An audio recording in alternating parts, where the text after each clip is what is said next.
Kibayo ningkong ya ka Metïap orang bak beriu hapung lauraj ha mau pat marjan bak kasnong langkerding kiliat ho ba kimut wan sat kali bat temu Pynsum ya Ksew jongki ha ka ni ka Pung. Uba el nong rum uyat ho ba ka de kumba ha ka por khandai beje men step ba kiliyo ya ka te ka Metïap ka balangam da pelup hapo ka te ka Pung. Kam hadian lawan poi ki buat pulit ka nong mensong outpost bat penlong ka jing tokit ka ba menia. Uni ubayo ningkong laong ba u itu khmat ya uni ubreu ubalangam ha ka te ka Pung bat khot ya u da uba heb uba bela bat ki kali ket halang kerding.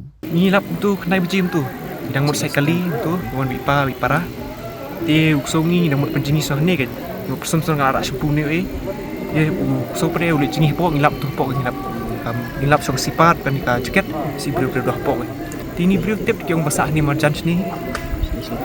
Kalau kerding ni. Itu ini bu. Ni te ngasu ngate ngam ju itu kerteng ngasu itu kador bre.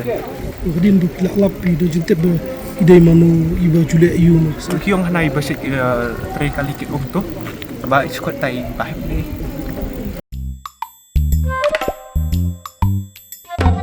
Habatin pej bahagi ki sharp ka sharp plus F. Ka plus F? Hakabam bangibam dunaki eki batay kamet. Namar kata habat thiru atau kau kamlu ka umpnyang kadut pet ya ka sharp plus F ha ka jingsom. Yaki nutrient kum ki vitamin bat ka iron la ai kan diat bat ka bathau bha kam khata I ka dur jing ki mar bam ka jing mat lani ka rukom shed yaki. Balehi panai kita. Ka don ka we ka jing mentoy ba kongsan. Ka kot ka kia. Ka nutrition ba khambha ka jing im ba khambha pendon kam daki mar bam madon ka sharp plus F menta ka sni. Lawan Ra Shafi Lingba ko office jong Commissionerate of Food Safety Meghalaya.